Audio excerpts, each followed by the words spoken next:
Welcome to Pod Save America. I'm Jon Favreau. I'm Dan Pfeiffer. On today's show, Herschel Walker gets caught paying for a girlfriend's abortion. Control of the Senate hangs in the balance. Maggie Haberman joins to talk about being Donald Trump's psychiatrist. And Elijah's got some piping hot takes ready for another round of Take Appreciator. Let's get to the news.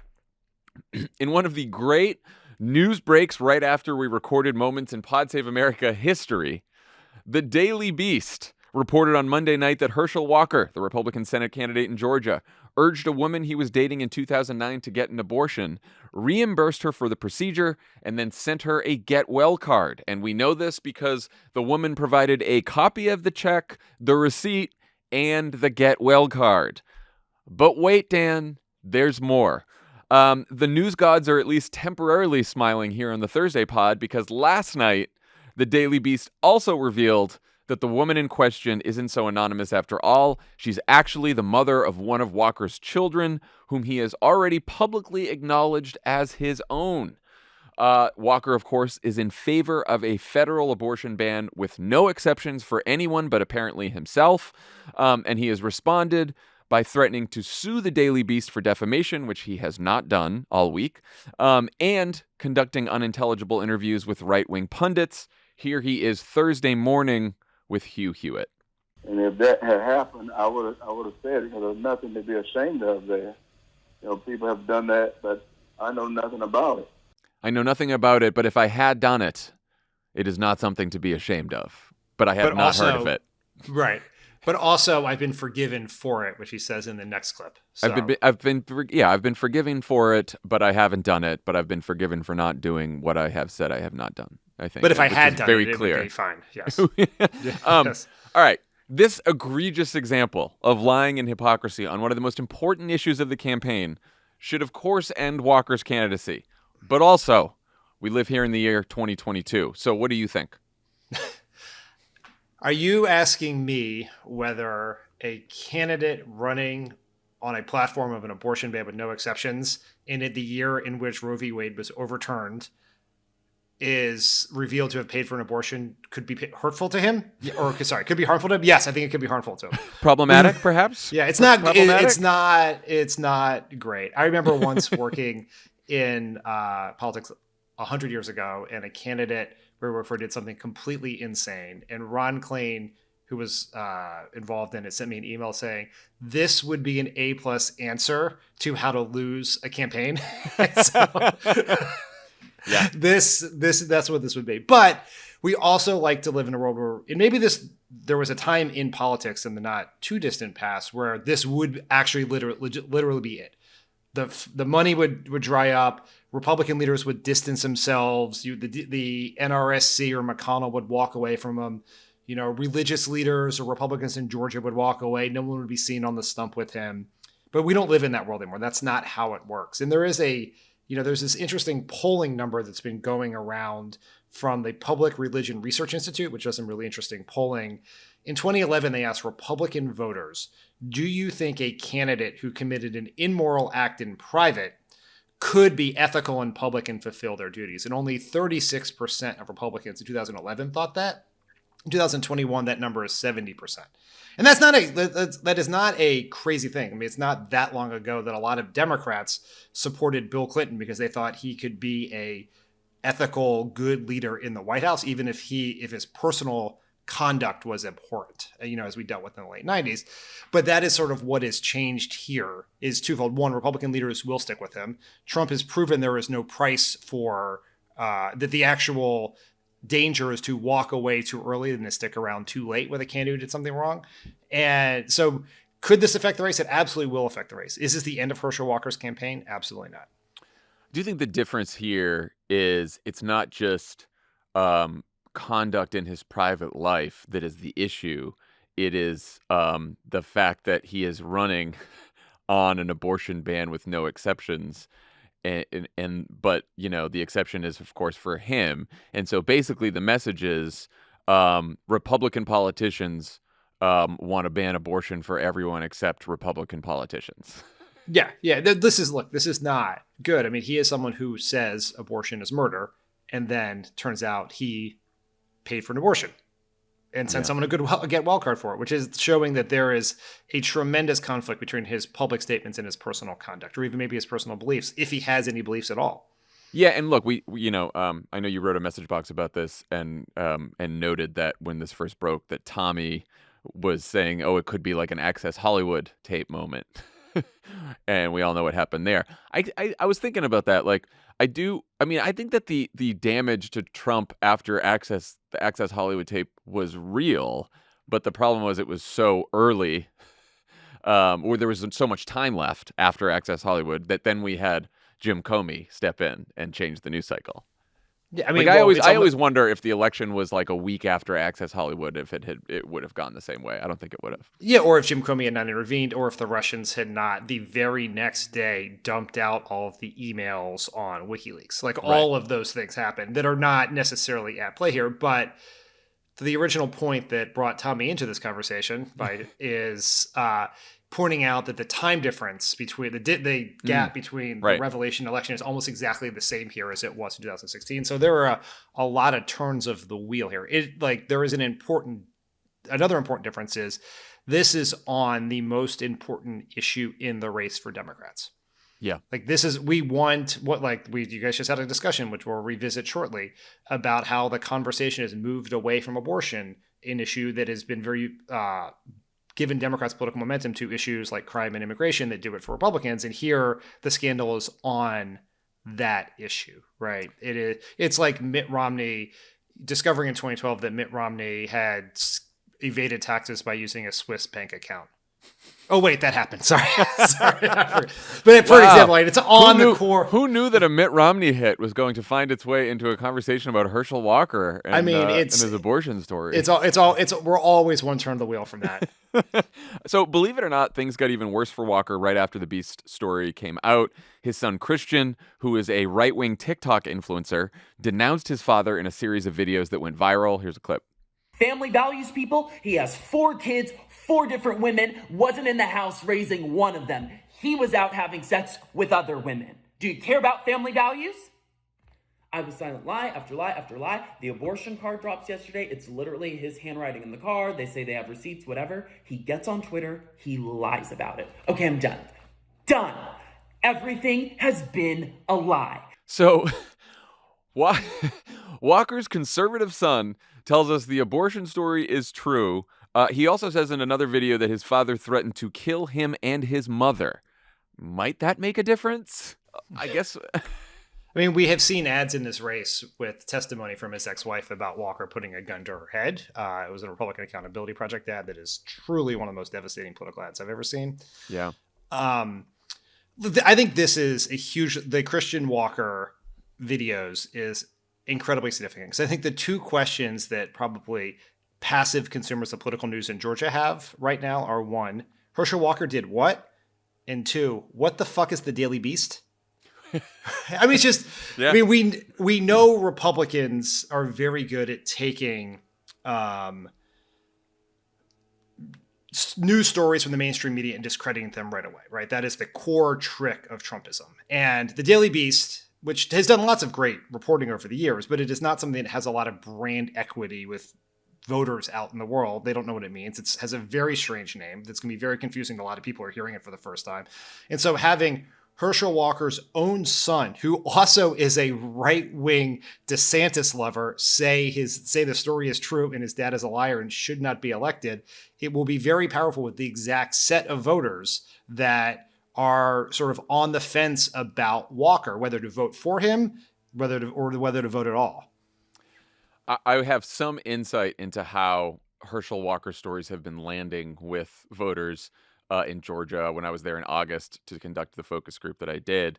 Again, this was with younger black voters who described themselves as moderate and who have not made up their mind. They were all Biden voters, but they had not made up their mind on whether to vote or who to vote for in some cases.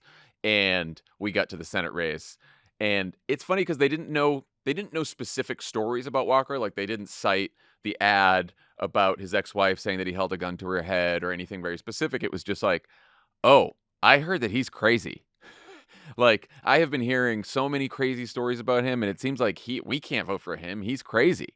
And I just think there's a general feeling that over the campaign, Herschel Walker has not conducted himself too well and that he is lying. So to the extent that this reinforces impressions about Herschel Walker that are already out there, even if those impressions aren't fully formed right now from passive news consumers, they do have a sense that he has been lying about some stuff and is a little bit crazy. And I'm sure this will only reinforce that. And again, we're not talking here about like, will base Republican voters stay with Herschel Walker? I imagine that most of them will, for all the reasons we talked about earlier.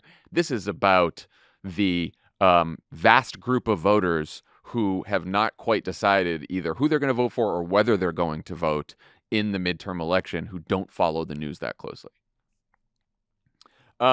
So Republican politicians, of course, have already decided they don't care about any of this. Not a single elected official has retracted their endorsement. Most of them haven't even criticized Walker, though I guess the lieutenant governor of Georgia was on CNN last night and said that he's wondering, we all knew that there was baggage, but we're wondering if the baggage has been maybe a little too much now, which I thought was an interesting semi-break. But of course, most Republicans are still on board with him. Former NRA grifter Dana Loesch summed up the MAGA world response when she said this the other day. So I don't care if Herschel Walker paid to abort endangered baby eagles. I want control of the Senate. If the Daily Beast story is true, you're telling me Walker used his money to reportedly pay some skank for an abortion, and Warnock wants to use all of our monies to pay a whole bunch of skanks for abortions. I want control of the Senate. I actually found the honesty there refreshing and clarifying. What about you? Yeah, I mean, other than the overly vivid imagery about baby birds. Which seemed unnecessary. And the very really unnecessary and misogynistic use of the term skank in this situation to refer to the woman and not the man. It's exactly how the Republicans feel, where political power is in and of itself. And it is highly unlikely that they lose this race and take the Senate. It's possible, but it gets a lot harder if this is the case. And so if they want to be able to stop Joe Biden from ever appointing another judge or passing another law or confirming another cabinet member doing any of those things, they have to win this race. And they don't care. They knew whether they knew the specifics of this story. They knew you and I have watched 6 interviews with Herschel Walker, and we know he is deeply unfit for this office. But they did not give a shit because they thought he gave them a great chance. And now he's their only chance. There's not a world where they're taking him off the ballot. Ballots are printed. Voting is starting. And so they're going to ride this one all the way to the end, just like they did with Trump in 2016. It's just another piece of evidence also that they have no more issues anymore.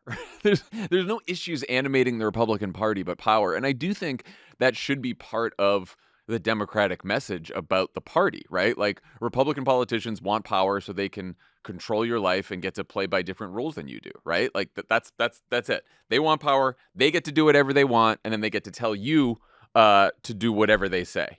That's basically where Republican politicians are right now. That's what they want. So here's how Raphael Warnock responded when asked about the story. He said, "I'll let the pundits decide how they think it will impact the race, but I've been consistent in my view that a patient's room is too narrow and cramped a space for a woman in the government." What do you think about that response, and how do you think Warnock and Democrats should handle this story? Like, can they make it matter? I think that answer is fine. He's definitely right not to take the bait on how it affects the race, and I assume he's answering a question about whether he thinks this is going to affect the race, and the person who reported that should stop covering who asked that question should stop covering politics, because I don't know why we use politicians to a rare time to ask them questions to have them make political predictions, which obviously no one gets right. So what a stupid use of time. So congratulations, Raphael Warnock, for not answering that stupid question. I think the core of the answer is right, which is what, or at least it is the first part of a two-step here, right? The first part is, there's a pretext to the first part. The pretext is we should not assume people are going to know about this, right? The voters you talk to are barely surfing the news. And so if you want people to know it, someone's going to have to pay to tell them. You're going to have to put it on television. You have to put it on digital. And so this isn't necessarily to be the Warnock campaign, but some Democratic group should probably take some of those Christian Walker videos, slap his name in relation to his father on the bottom of the page and just run them. Right? Yeah. Like, no spin on the ball. Just here's what Herschel Walker's son says about him. Right? Maybe you can throw some headlines in there, but that's it. So that's one. Two, the most politically important part of this is that it ensures that abortion is going to be a top issue in this election, both his personal conduct and his public position. And I think that what Walker's answer there is exactly that. Maybe be a little more explicit than he was. It would just say every time anyone asks you a question that whatever Herschel Walker did in his personal life, here's what he wants to do to your personal life. A ban with no exceptions. Do that. And then the third part is, I think it's the one you just went to, which is using this to make a case about Walker being another example of wealthy elites who think there's one set of rules for them and one set of rules for you. And he can get an abortion because he's a rich guy. You can't, right? He's a rich, politically connected insider. You are not. Therefore, you have a different set of rules. And I think those are the elements of what the response looks like. Warnock definitely nails the first part. I imagine the second part is coming when they have a debate in the very, very near future, I think. Yeah, politicians playing by a different set of rules is a very powerful political argument. And also, like you said, I think everything is about reminding people of the consequences of what will happen if Herschel Walker is elected or any Republican is elected. People care less about process. People care less about what politicians do in their own private lives. They care about what is the consequences for me. And the consequences for people of a Herschel Walker in the Senate is that there could be a national abortion ban, and that also this man believes in abortion with no exceptions except for himself. So as you mentioned, we talked about the rest of the Senate map on Tuesday's pod. Wanted to get your take on where things stand. Why do you think Republican candidates seem to be polling better over these last few weeks? Well, as I do every Tuesday morning between 5 and 5:30, I listen to the Tuesday pod on 2x speed while I drink coffee. And 2x speed, not even 1.5. Yeah, so in the words that I understood in that suboptimal environment, I agreed with... How do you even hear Lovett at that point? I mean, you're the fast talker of the I three, am a fast talker. I talk faster than you, so no one has ever listened to this podcast. No one listens to us on 2x. No, that makes that sense. Yeah, that'd be bad. And I agree with all the points you guys made about inflation, gas prices, issue salience, all of that. But I would add two other points to that list. One is, and I think is we have not paid enough attention to, which is Democrats outspent Republicans in these Senate races by pretty massive amounts from Memorial Day to Labor Day. But from Labor Day to now, Republicans have been pretty massively outspending Democrats. And that's in part because Democratic candidates raise more money directly into their campaigns through large grassroots fundraising bases than every Republican other than Trump. So like Mark Kelly's raking money in $5 and $10 at a time. Blake Masters is scrimping by, right? Same thing with Warnock and Walker, Mandela Barnes and Ron Johnson, all of that. But in the fall, all the Republican outside money comes in, and it comes in big. And that's where their advantage is. And so they are, and they do have a strategic belief that Democrats are wasting their money over the summer. I don't think that's necessarily right, but that's why all the Republican money is coming now. And they have focused on crime. It's been crime ads everywhere, and Democrats have suffered from that. But the other point that I think is worth noting, and I think is why we sort of overread these things, is all of these races and all of these Senate races in all of these states were always going to be incredibly close. Yeah.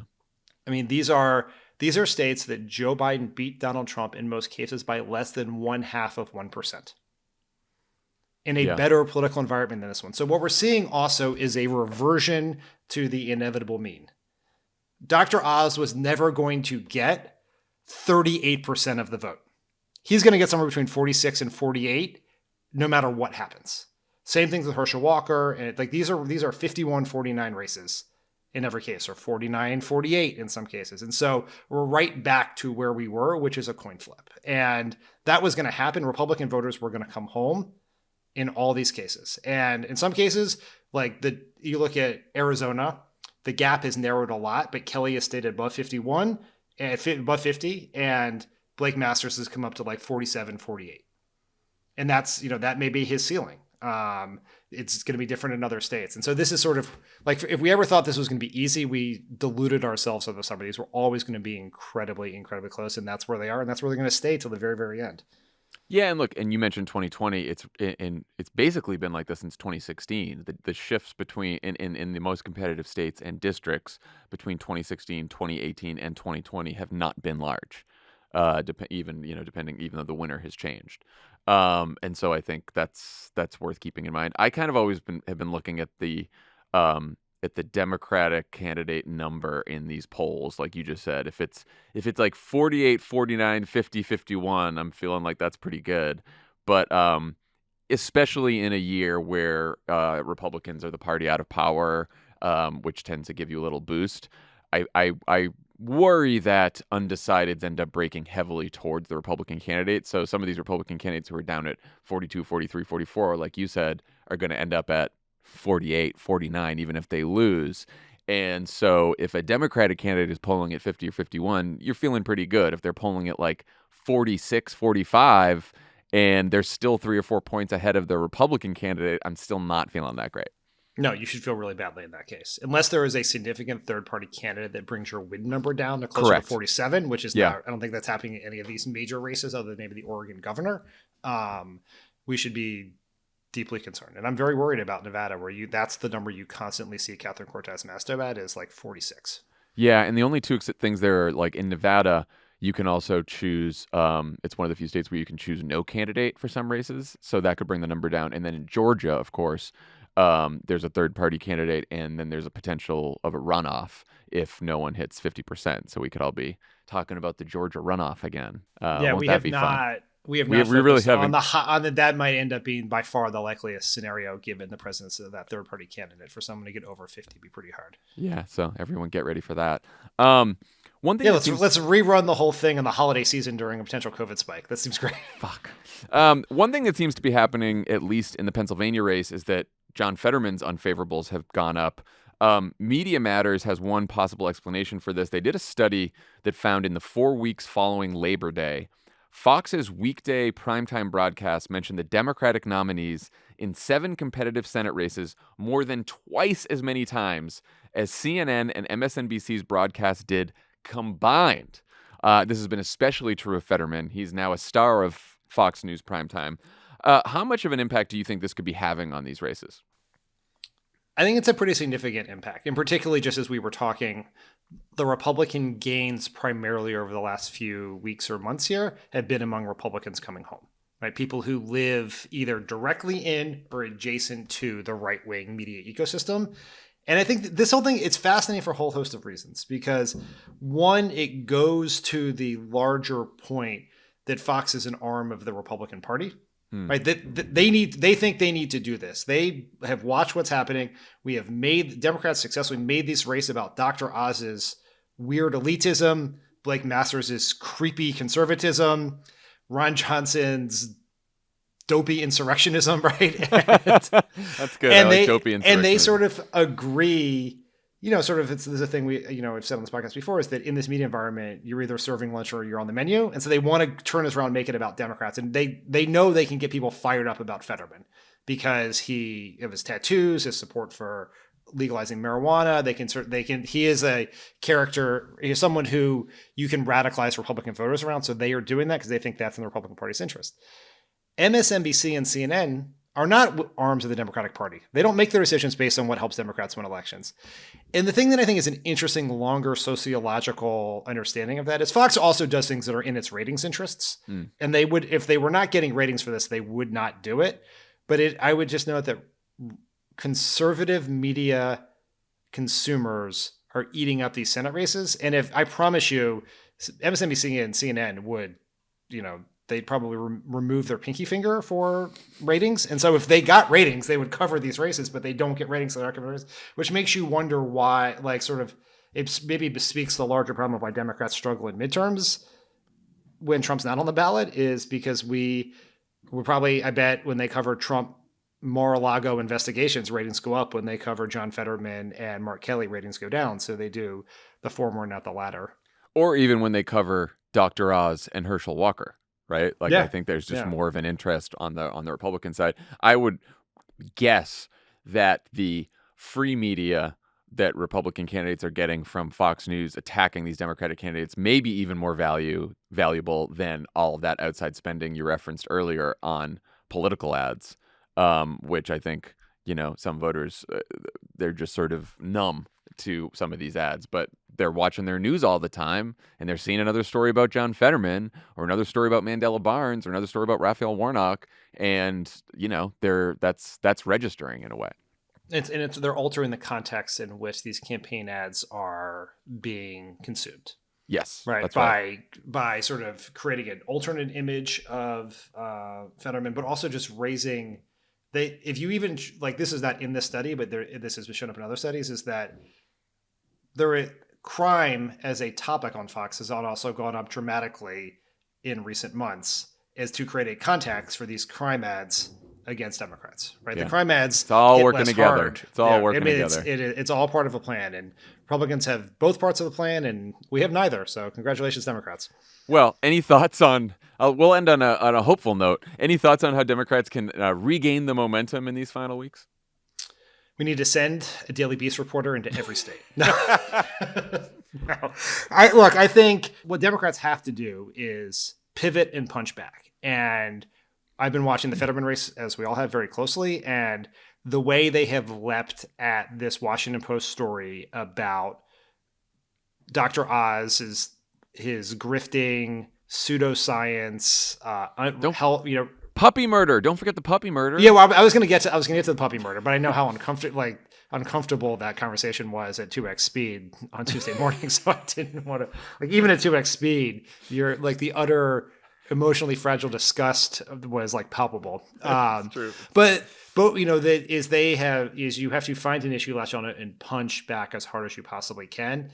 And Fetterman has done that well. I see Mandela Barnes making a few moves on that way, but that's ultimately what you have to do. And just to try to once again be on the regain offense. And it's going to be, I think, a little different in each race. Obviously, we know what it's going to be in the Herschel Walker race. We have puppies plus pseudo science scams in. We have puppies and pseudoscience in Pennsylvania, and there are some real opportunities around Social Security and Medicare in Wisconsin that you see the Mandela Barnes campaign get aggressive about very recently. Yeah, and I do think in the case of Pennsylvania, it's not just that there's a really bad Republican candidate; there's a really good Democratic candidate. And people.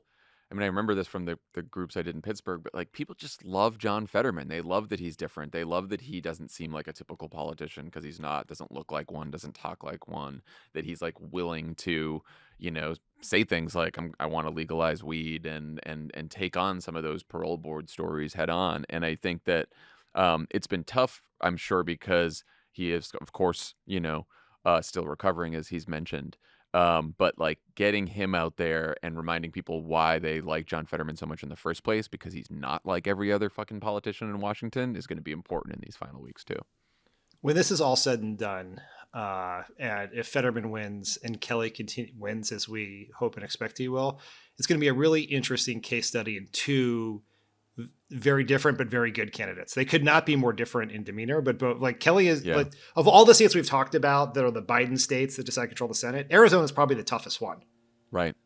And Kelly has been in the lead and has run a great campaign from the very beginning. And like, we talk about Jon Fetterman all the time. Jon Fetterman's on the news, Jon Fetterman's on the internet, Jon Fetterman's on this podcast. Yeah. Mark Kelly just out doing his business, yet somehow I'm just a quiet ex-astronaut. Yeah, and it like really works for him in a lot of ways. So they're like, I guess maybe the more important way, which is that good candidates come in all different shapes and sizes. That is very true.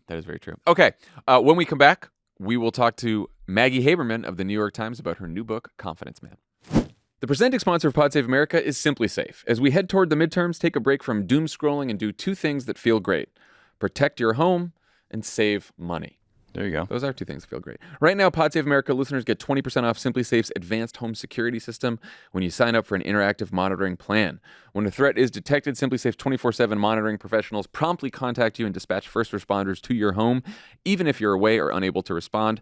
Simply Safe blankets your home in protection with advanced sensors for every room, window, and door, and even hazard sensors that instantly detect fires, floods, and other threats.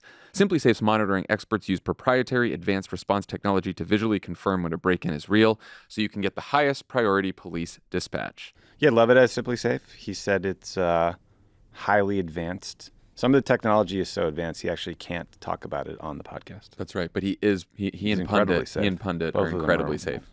Customize the perfect system for your home in just a few minutes at simplysafe.com/crooked. Save 20% on your Simply Safe security system when you sign up for an interactive monitoring plan and get your first month free. Visit simplysafe.com/crooked today to learn more. There's no safe like Simply Safe. Pod Save America is brought to you by ZBiotics. Getting in my daily workout is a must, but up until recently, if I had a few drinks the day before, it didn't happen. That is very true. Now, though, I drink a ZBiotics before any alcohol, and I know tomorrow I'm going to be able to stick to my routine. That's hopeful. That's a hopeful scenario. ZBiotics pre-alcohol probiotic is the world's first genetically engineered probiotic. It was invented by PhD scientists to tackle rough mornings after drinking. Here's how it works. When you drink, alcohol gets converted into a toxic byproduct in the gut. It's this byproduct, not dehydration, that's to blame for your rough next day. ZBiotics produces an enzyme to break this byproduct down. It's designed to work like your liver, but in your gut where you need it most. Just remember to drink ZBiotics before drinking alcohol. Drink responsibly and get a good night's sleep to feel your best tomorrow. Tommy, I know you've been trying this. What's going on? I did. I had a ZBiotics the other day. It was a Friday night. I was moderately responsible, but irresponsible enough that, normally wouldn't feel that great. I think I felt better. You felt great? This morning, yeah. I was ready to go. Boom. It worked. Give ZBiotics a try for yourself. Go to zbiotics.com/crooked to get 15% off your first order when you use crooked at checkout. ZBiotics is backed with a 100% money-back guarantee. So if you're unsatisfied for any reason, they'll refund your money, no questions asked. Halloween is right around the corner, so order a pack of ZBiotics for you and your friends today to make sure you get it in time for candy and cocktails. Remember, I'm going to hand out ZBiotics for candy. Not a bad idea for the Think parents. the kids would like that? Yeah. Remember to head to zbiotics.com/crooked and use the code crooked at checkout for 15% off. Thank you, ZBiotics, for sponsoring this episode. Pod Save America is brought to you by Aura. We all do a lot to keep ourselves and our families safe. We wear our seatbelts when we drive. We replace the batteries in our smoke detectors when they beep. And we lock our front door when we leave the house or go to bed. But what do we do to keep ourselves safe online? The answer for most people is nothing. That's a good question. Aura is on a mission to create a safer internet, and for Aura, that not only means creating the best security products, it means making it so easy you actually use it. Quickly know if someone has attempted to use your identity or credit without your permission, with alerts to your app, phone, or email, up to 4 times faster than competitors. Kids are common ID theft victims too, and often they have no idea until adulthood when they apply for credit. Aura monitors your child's identity as well to avoid a nightmare for them down the road. Aura also comes with parental controls powered by Circle to help you monitor screen time and block malicious or inappropriate sites. Also, Aura doesn't just catch threats, they help you resolve them. With 24/7 US-based support and dedicated resolution agents, Aura's team will be there for you to resolve fraud issues, even if it means getting on a 3-way call with your bank at midnight. And with Aura, the price you pay when you sign up is the price you pay when you renew. They won't raise your prices in year 2, hoping you won't notice. Aura is committed to providing the very best service, and that means transparent pricing, so plans stay affordable and you stay protected. Now, for a limited time, Aura is offering our listeners a 14-day trial plus a check of your data to see if you've already been part of a data breach, all for free when you visit aura.com/crooked. Go to aura.com/crooked and sign up for a 14-day free trial and to see if you've already been part of a data breach for free. That's aura.com/crooked. Certain terms apply. See site for details. Aura, the new standard in digital safety. Pod Save America is brought to you by Helix. How will you know which Helix mattress works best for you and your body? Take the Helix sleep quiz and find your perfect mattress in under 2 minutes. Helix knows there's no better way to test out a new mattress than by sleeping on it in your own home. That's why they offer a 100-night risk-free trial. Try out your new Helix mattress, see how your body adjusts, and if you decide it's not the best fit, you're welcome to return for a full refund. Lovett took the Helix sleep quiz, and he was matched with a Dawn Luxe mattress because he wanted something that felt firm, and he sleeps all over the place. Moves around he moves around a lot is what I meant. Do tell. He moves around a lot in his bed. Got it. Anyway, I don't know why we just had to talk about Lovett. You and I are here too. And I don't know. we I love come my, to know Helix sleep mattresses I love my ourselves. Helix mattress, yeah. My mom's slept on it. She loves it too. Yeah, I got one for my in-laws and they rave about it. Not only is the mattress the best you'll ever sleep on, the setup's fast and easy. They deliver it in a box straight to your door. You open up the box, boom, mattress pops out. Done. It's great. Plus, they're American made and come with a 10 or 15-year warranty, depending on the model. And remember, you get to try it out for 100 nights risk-free. If you don't love it, we know you will. But if you don't, they'll pick it up for you and give you a full refund. Helix is offering up to $200 off all mattress orders and 2 free pillows for our listeners. Go to helixsleep.com/crooked. With Helix, better sleep starts now. That's helixsleep.com/crooked. Joining us now to talk about her new book, Confidence Man, the Pulitzer Prize-winning New York Times journalist who has had the great honor and misfortune of covering Donald Trump for much of his career, Maggie Haberman. Maggie, welcome to the pod. Thank you for having me. So none of us have been able to escape Donald Trump for the last 6 or 7 years. For you, it's been longer. An endless number of words has been written about him. You wanted to focus a good part of this book on his New York origin story. What did you want people to understand about Donald Trump that we don't already know or that maybe we get wrong? So a couple of things. And you are correct that he is the most written about man on the planet, I think, at this point, or one of them. I wanted to tell a story about the arc of his life, about the world of dysfunction that he came from, where corruption touched on various aspects of the media, of the real estate industry that he came from, of his family business, of machine boss politics, and of racial tribalism in New York, and how all of that was exported by him to Washington and foretold how his presidency was going to go, because in addition to the world he comes from, he has these, specific characteristics about his personality where he has sort of a handful of moves and it's just figuring out which one is operative at any given moment. He is not strategic. And I do hope that people who read a lot of strategy into what he does come away with realizing that from reading the reporting in the book. But what he is more calculating moment to moment. And I hope they get that too. I've always thought that an underrated part of Trump's appeal, at least to people like me who aren't fans, is his ability to entertain even as he horrifies. You write about feeling queasy during the 2016 campaign when Trump read Lindsey Graham's phone number aloud at a rally, but then a colleague of yours later remembered it as funny. And you write, it seemed as though there was both a menacing psychological thriller score and a sitcom laugh track playing behind him at all times. To what extent do you think Trump's ability to both repulse and entertain at the same time explains his political success? I think a great deal. I would put that in one bucket. I think another bucket that explains his political success is that he spent decades, brick by brick, news story by news story, building this artifice of himself as a massively successful tycoon, commensurate with New York's biggest names in finance, which was just not who he was.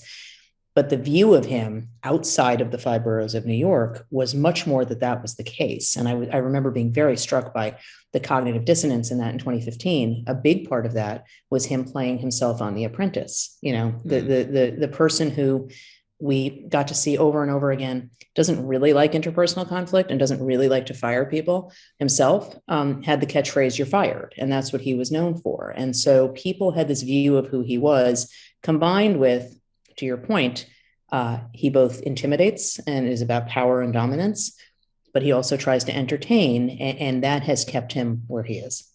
Yeah, I mean, a theme of the book is that Trump mostly has no core beliefs and will say whatever he needs to get ahead. But you do write about how one of his few consistent beliefs is that hate should be a civic good. Can you talk about that? Explain that a little?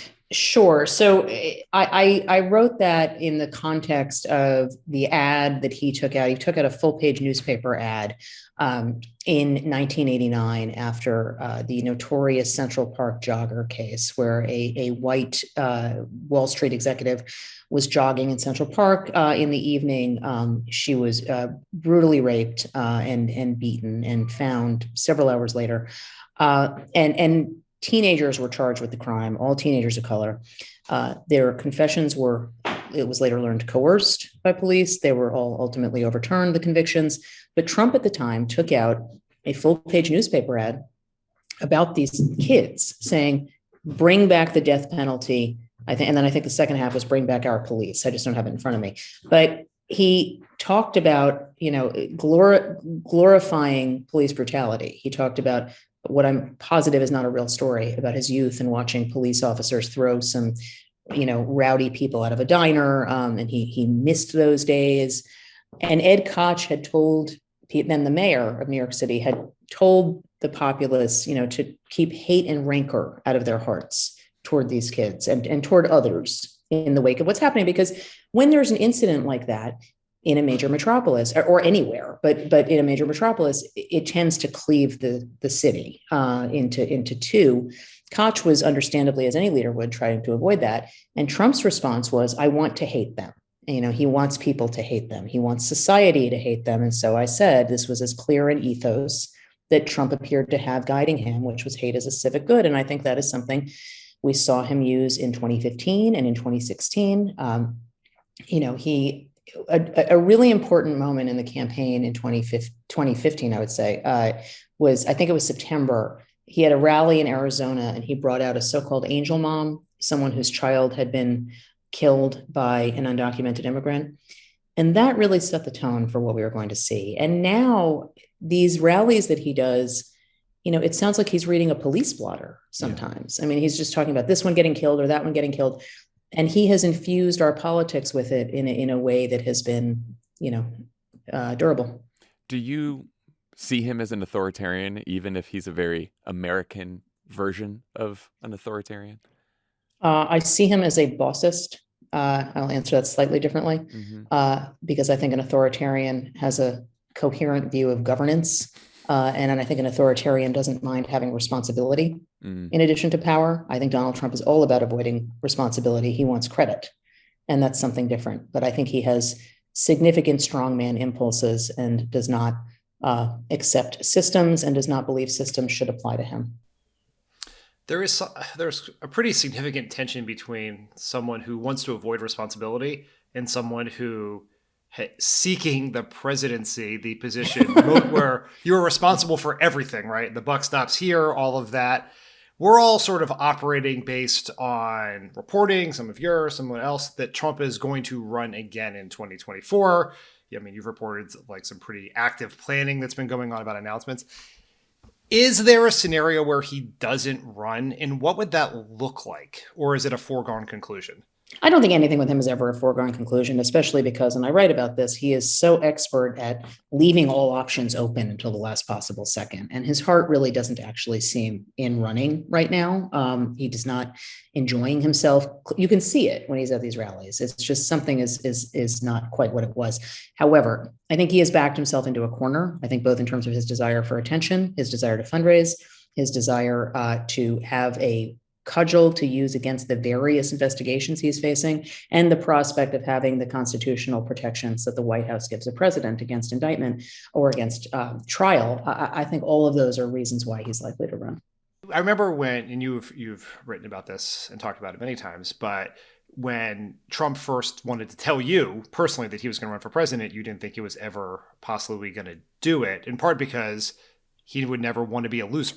Right. And to run and lose again would be to put himself in the absolute dustbin of history. Like, that is, people have lost re-election and gone on to, whether it's Jimmy Carter, George H.W. Bush, gone on to have careers, but to lose re-election, run and lose again would be to like paint the ultimate scarlet L on himself. And you think it's a risk he's willing to take? I do, because I think that when you are willing to say that you didn't really lose, even when you've lost, I guess that is the. I think I think your calculus becomes a little different. So, but I don't think he wants it, and I do think that that's something he's cognizant of. I just think that in his mind at this point, the desirable effects of it outweigh the negatives. One of the things I've been very interested about as relates to Trump is he is obviously not shy about sharing his opinions in public about anyone, right? Republicans, Democrats, reporters who cover him. He just basically wished death upon Mitch McConnell last week, depending on how you read his most recent truth. But he is incredibly quiet about Ron DeSantis, who is this person looming over his 2024 race, people who had supported Trump before, sort of either openly advocating or quietly flirting with DeSantis. Why is he so quiet about DeSantis? And do you have a sense of how he really feels about him? Well, he's not quiet privately. He's quiet publicly. And he's not on Twitter anymore. I think even Trump is aware that Truth Social doesn't quite get him the the sugar high of followers that Twitter did. I think he's maybe got 3 million, whereas he could be back any minute now, I guess. Well, so that may happen, and he may be back with Facebook too at some point pretty soon. There are moments where he can actually show some discipline. They're usually not long lasting, and they're always when it's to his own advantage. It's not about someone else. There are a number of people around Trump who just don't see a benefit in getting into a big fight with DeSantis because it just elevates DeSantis, number one. And number two, the flip side is if DeSantis were to be hurt in his active reelection campaign right now against Charlie Crist, pointing to Trump as a fault would be problematic for Trump. So that's why. And you've also done a lot of reporting around Ron DeSantis and people who support him. Do you think he runs if Trump runs? So with the caveat that my predictions are worth the paper they're written on and the air they're breathed into, I have not been certain that DeSantis really wants to go into the Trump meat grinder. And that's just based on people who I talk to. Now, as you guys know better than anybody, you get a moment in time and you either take the moment or you don't. And you can make an argument, this is DeSantis's moment. If he waits, it's not clear what it ends up looking like. But everybody thinks it's going to, they're going to be the ones who can really take Trump on. And it's incredibly difficult when he is, saying all kinds of vicious things about you to keep going in the face of it, because people who accept normal parameters aren't used to dealing with that. And even DeSantis, who does a fair amount of insulting, it's not like Trump. I will say, we don't know what DeSantis is going to look like on the national stage yet. There have been a couple of vaguely Scott Walker vibe, 2015 moments with DeSantis recently. So I'm just not convinced it's a foregone conclusion. One thing I've always been curious about in reporting on Trump in Trump world is, you've documented this in the book, Trump is obviously a sort of a historically prodigious liar. He is surrounded by people who also lie. And sort of there's been this, if you're unwilling to lie for Trump, you're not really close to Trump. When you're talking, reporting about things Trump may do, may believe, may say, how do you sort of sort out what is factual and true when you have, sort of an unprecedented amount of dishonesty in all the concentric circles around, sort of a historic dishonest person? It's a great question. And it's a question we've all, wrestled with since 2015. The normal rules of multiple sources, you amplify it because, everybody around him doesn't lie, but a lot of people around him lie. And a lot of people are willing to do it because he encourages it, or Dan, because they think they'll get extra benefit of the doubt because they're not him. There are a number of people who take advantage of the fact that a lot of what he says is not true to say what they want, even if it's not true. It's a huge challenge. Getting a baseline of truth with him is a huge challenge. And in the process of the news report day to day, in the process of this book, we do the best we can to get the best attainable version of the truth, but it's a challenge. All right, let's talk about your Twitter mentions, which, unlike your book, I would not recommend to people. I see. Thanks, Jon. I wouldn't recommend mine either. I wouldn't recommend anyone's personally. So I see two main critiques of your work. One is that, and this is the more recent one, that you somehow held back urgently important reporting for the book that I guess would have sent Donald Trump to jail already. And two is that all the access you've had to Donald Trump over the years hasn't resulted in urgently important reporting. And sometimes both of those seemingly contradictory critiques come from the same people. I'm like, is she holding scoops back, or does she not have important scoops? You can't have both. But what is your response to sort of those two broad criticisms that you have no doubt heard over the last several years? So, as you know, those two things are in conflict. I had this figure has been cited to me, which is why I know it. I had close to 600 bylines in 2016. The vast majority were about Donald Trump. I had well over 1,000 during the presidency. I was part of a lot of rigorous reporting on him. My general view on it is, I report and people can react how they're going to react. And, the goal of it is not to get a reaction. When I have confirmable reportable information, my goal is to get it out as quick as possible. And that has always been my guiding ethos. I think people misunderstand too. Like, you didn't have the reporting that he had taken classified information with him from the White House. People assumed that because he just sort of lied to you during that interview. Like, no, in fact, he said the opposite. That he said he didn't take anything of great urgency. And I asked the question on a lark because he was so proud of those Kim Jong-un letters. He would wave them around at people in the Oval Office. And his immediate reaction when I asked did you take any memento documents was my question. And he said, nothing of great urgency, no. And then he sort of said something mushy about the KJU letters. And I thought he was saying he had them, and I kind of reacted. And then he said, no, those are in the archives, and took it back. So no, he didn't inform me of that. I mean, listen, if I heard that Donald Trump literally said, I have classified material here, and it didn't get reported, I'd be really outraged too. But that is not what happened. And the toilet stuff was reported. Your toilet reporting that was back in February because I appreciate the headline. I put that out in February as an issue around the documents was coming up. That was 8 months before the book came out. Not to be confused with your Rudy Giuliani toilet reporting, which is another anecdote in the book that I highly recommend. That has a less security implication around it. Different yes, issue. Frankly, that's one tidbit I wish you had held back. So, Dan, you can't please everyone. I'm sorry. That's right. Fair enough. I guess Jon and I are divided on that one. My last question is, like, you must be so tired of this today or in general. That's what I'm saying. I guess all of it. Tired of Donald Trump. We're all tired of Donald Trump. Yeah. Like, how do you keep going? Will you keep going if he runs again and covering this beat? It must be exhausting for a million different reasons. Like, what keeps you into it? So I would just make the point. There's a lot of people who are not tired of Donald Trump, and that's part of why he sustains in political life. Number one, and he remains a huge force. I don't know what the next couple of years will look like, assuming he runs. I think these investigations into him, which I've been pretty involved with reporting on, are going to continue, and that will remain a focus. But who knows? All we have is today. That's true.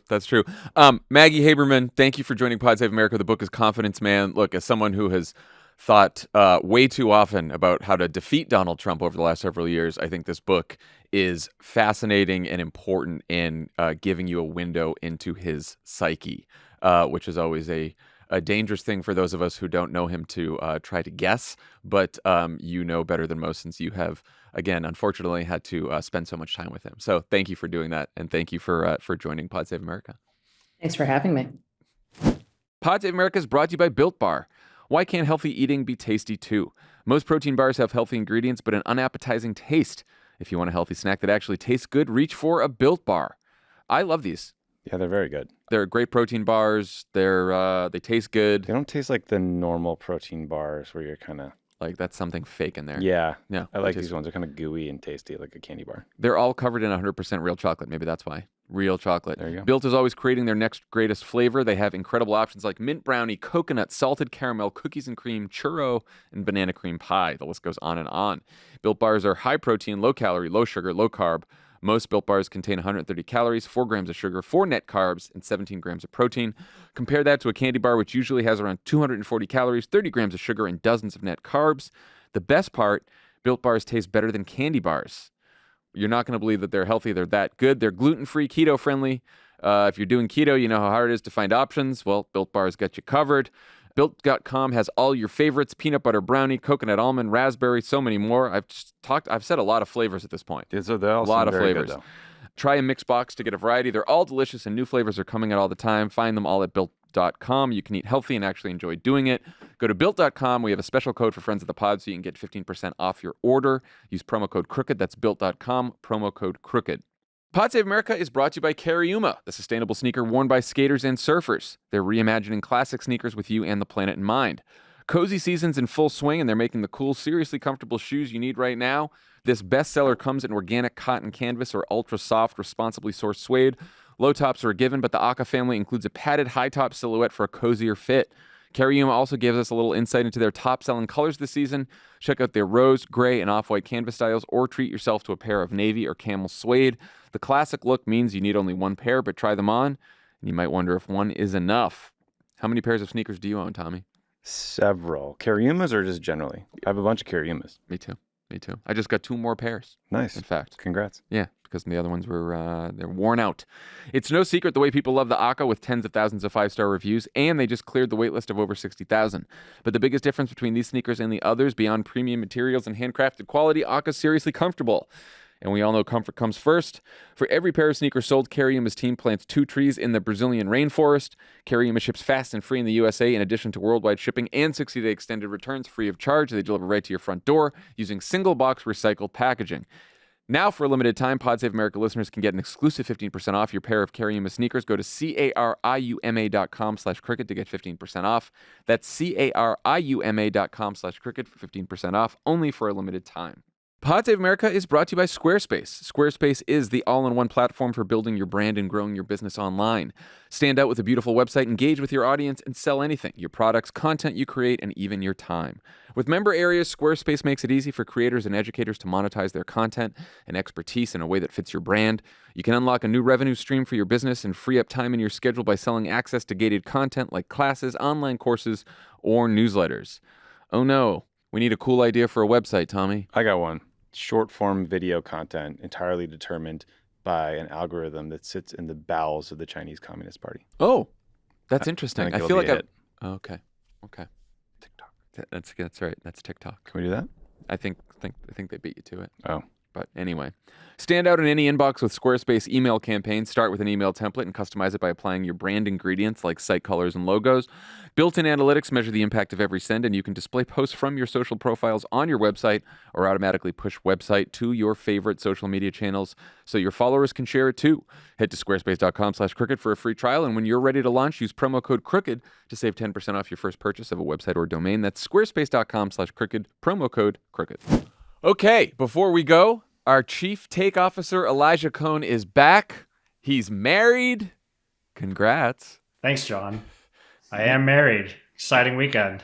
He's married, and he's got some piping hot takes. He's for us. And he's not married to takes. He's married to a person. I mean, he is married to takes also. Yes. But that's, yes. I don't want to take that away from you. He had to divorce the takes. Never divorce the takes. Trust me, if I legally could, I would. But I checked with the state of North Carolina. They wouldn't let me. Yeah. All right, what do you got for us, Elijah?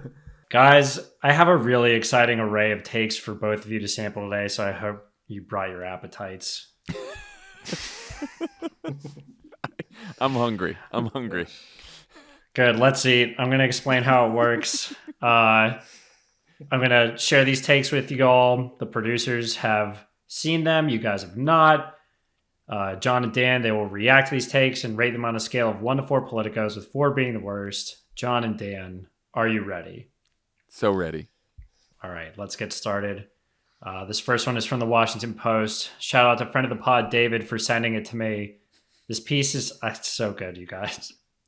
This piece is titled, "To Stop Inflation, We Need to Secure the Border."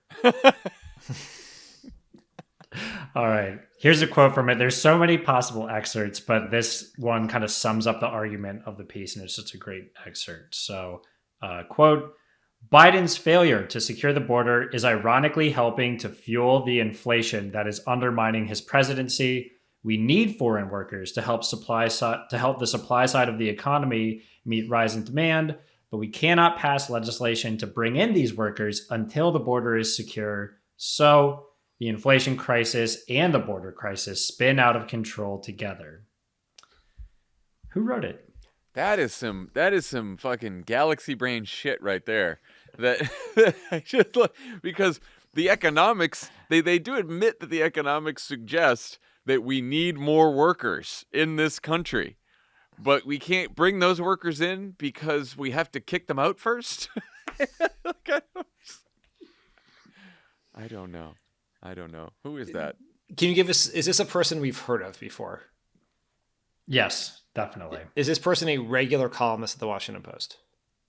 They are, Dan. Ooh. Is it Mark Thiessen? I was gonna say Mark Thiessen. It is Mark Thiessen. Yeah. I mean, John, to be fair to Mark Thiessen, he says, we can't just let anybody into the country. We have to let the right people into the country, but we can't let the right people into the country until we stop letting everyone into the country, which, okay, obviously. I mean, Do you think, I recognize that you're in charge of social, Elijah, so you probably won't do this, but I was hoping someone could clip starting at "to be fair to Mark Thiessen" and put it out there. yeah, I'll put it on a graphic, just owning myself. To be fair to Mark, Or even if Thiessen. you just want to send it to Tommy and see what his reaction is, that'd be great. Yeah, and Rhodes too. I did actually text this to Tom, and he texted me back in all caps. Of course, it's fucking Mark Thiessen. So here's my thing on this. It's a very I'm gonna take points away from him because it's a very like lazy Bush era, which of course because he's a Bush era speechwriter, a Bush era take about immigration. Like we can't give a pathway to citizenship unless we secure the border. Like it's sort of a few steps ago for the Republican Party on immigration. It's not where they are now. So I'm gonna give it 2. I'm gonna give it 2. Yeah, I'm going to give you an example of what an alternate version of that take would be. Inflation right now is George W. Bush's fault because had he not invaded Iraq in 2003, he would have had the political capital to pass the McCain-Kennedy immigration reform bill in 2005, and therefore the border would be secured. We would have passed comprehensive immigration reform, and there would be no inflation. So ultimately, this is George W. Bush's fault. That's pretty good. That's a take. Yeah. That is a take. Maybe we could add to this game and it's alternate takes from us. Yes. I guess that's the podcast. That's right. Wait, was there a Politico rating in there, Dan? I'm going to give you just 2. 2 Politicos. And once again, I would say I feel dramatically constrained by the limit of 4 Politicos, which is just like the problem that the Washington Post fact checker Glenn Kessler has with his 4 Pinocchios, because the big lie that sparked the murderous rampage on the Capitol gets the same number of Pinocchios as Barack Obama misstating some fact about Social Security. Right, so I need some more room to spread my wings. So just take that back to your production meeting next time.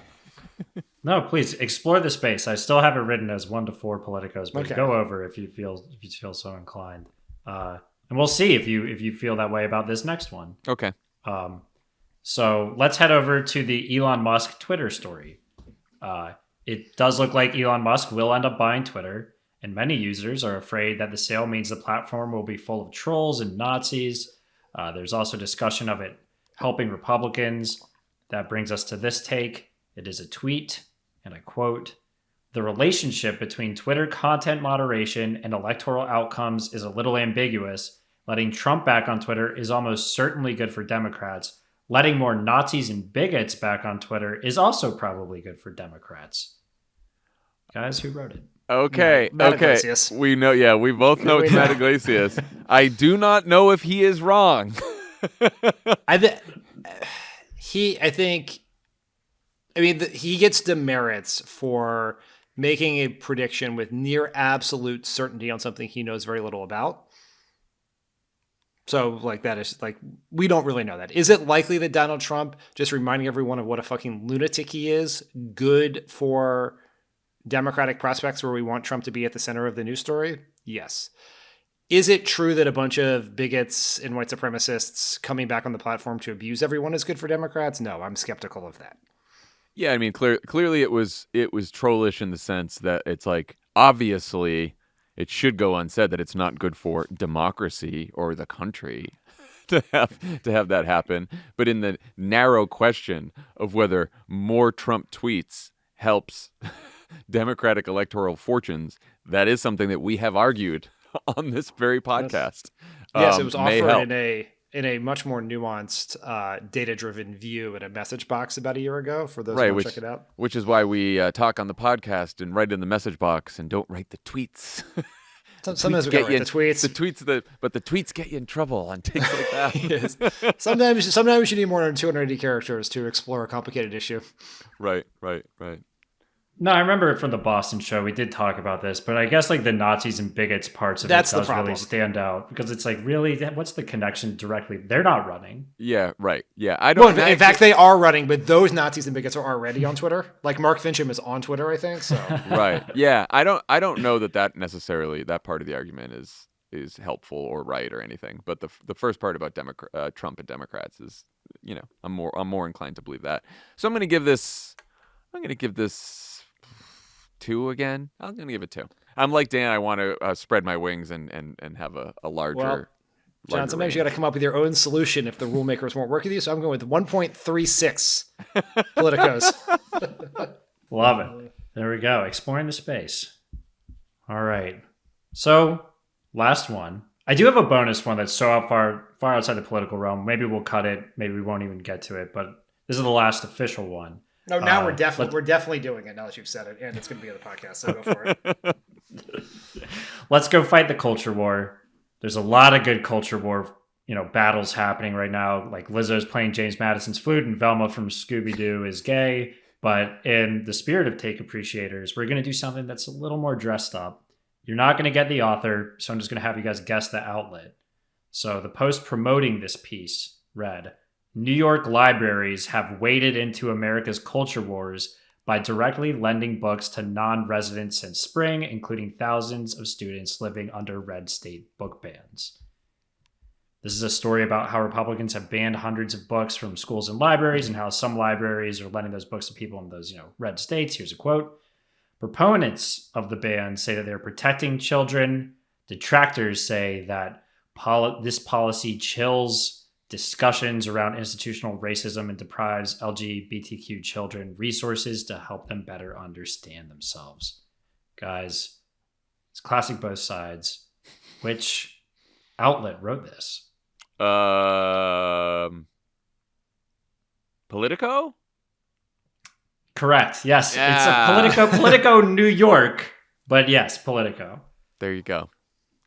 Classic proponents say. I'm going to give it 1.73. Good job, John. Way to buck against the system. Quiet, civil disobedience. Civil disobedience by decimal point. Dan, can I bring you back to the initial promotion of New York libraries wading into the culture war by lending books? I'm gonna. What? I did skip over that. I thought about I was focused on the quote. The headline is pretty. Yeah, wading in is funny. Yes, by loaning books across state lines. I don't know. 3.21. We've lost the thread, guys. Yeah. Yeah. Maybe we're just numb to bad takes, Elijah. I don't know. I'm finding myself less outraged. Maybe I need to really get myself going here. That's how they get the lobster every time. You guys, are you focused on other aspects of the culture war from Lizzo playing the flute? Or? Yeah, I'm still mad about Lizzo and the flute. Yeah, I'm outraged about the flute. I'm outraged about the outrage about the flute. I'm outraged that I had to look up what that was. Yeah, that took some time out of my day. All right, well, we'll go to this bonus one, which is so outlandish. A bonus! It's so outlandish. It's so ridiculous. It's so far off the spectrum that it has to be talked about. It's not political, like I said. We can cut it if we need to. But it's a piece titled, and this was going around a lot, Here's Why You Shouldn't High-Five a Child. I heard about this. The piece literally starts with, ARG! Someone's screaming in pain. There's so much to quote from it, but here's just one. A high five is a gesture of familiarity to be exchanged between equals. I have traded the palm slap with adult friends. I will not slap the upraised palm of a person who is not my peer, and a peer is someone over the age of 21, emancipated, employed, and paying their own way. Any thoughts on this piece, you guys? You did it, Elijah. It's a full playbook. It's the craziest fucking piece. I can't believe it was published. I read the whole thing and I was just like, what is happening here? You read the whole piece? Yeah, well, everyone was talking about it, and I don't know. I did. After I finished Googling Lizzo flute controversy. I mean, offline goes on fall break for like 3 weeks, and you read this entire piece? It's a quick piece. I mean, I didn't I definitely knew about the Lizzo flute thing. I heard nothing about. Can you just give me like a little? I'm going to give it a full playbook just to be clear, but can you give me some context? What's the rationale about why you can't high five an unemancipated, non-self-sufficient 19-year-old? Like, what is the argument? It's a lack of respect. It teaches the child not to respect an adult, and it's a problem in America generally. Do you think it's a problem that in recent weeks my 1-year-old son fist bumped the former president of the United States? Like, is that a failure of parenting? I think as a person who reads a lot of Republican takes, I'm like getting excited just thinking about what that says about the former president of the United States. I mean, to be clear, Jack initiated said fist bump, and to be clear, the former president's Barack Obama, not Donald Trump. So just and to be clear, because the former president in question was Barack Obama, it wasn't just a fist bump; it was a terrorist fist jab. Oh, just another old 15-year-old joke for nerds of a certain generation. Love making those. Which is funny because Cody Keenan, author of Grace, an amazing book you should all buy, made that exact joke on text to me 2 days ago. We only have a couple things we go to here. There's not a lot. There's not a lot in the arsenal these days. Yeah. Okay, Elijah Cohn, thank you for your takes as always. Congratulations on your nuptials. Maggie Haberman, thank you for joining the pod today. Everyone have a great weekend, and we will talk to you next week. Bye, everyone. Check out Crooked Radio every weekend in October on SiriusXM Progress and on the SiriusXM app. You'll be able to hear our election coverage lineup of podcast hosts, candidates, experts, and more, including Pod Save America at 6:30 a.m. and 12 p.m. Eastern each weekend, as we break down all the issues that matter this November and offer the only 100% correct opinions in politics. That's our guarantee to you. All correct opinions, no predictions. That's right. You can listen on channel 127 or subscribe now and get up to 4 months free of SiriusXM. See offer details at SiriusXM.com/crooked. Also, if you haven't caught up on this season of The Wilderness, take a listen this weekend.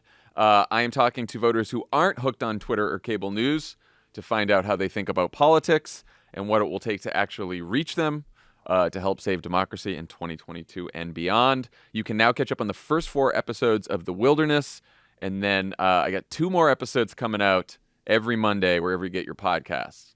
So I did a group in Vegas that's coming out this Monday of working class Latinos in Las Vegas. Question, what day of the week did you do the group? I did it on a Friday, so I could go out Friday night. The only people who were available were just a Friday. Like, you would have done Monday, obviously, but just happened to be the Friday. Look, a couple of my friends happened to also be there that night. Yeah. That night. What a coincidence. It was a real coincidence. Your dedication to our democracy is I am just trying to find out what's on people's minds, Dan. Yes. And then the last group is younger black voters in Atlanta. Did that after our last PSA live show in Atlanta in August, and that's coming out a week from Monday. But listen to all the episodes. Fantastic stuff. Hearing from these voters and some stuff that will make you really mad. But it's important to know.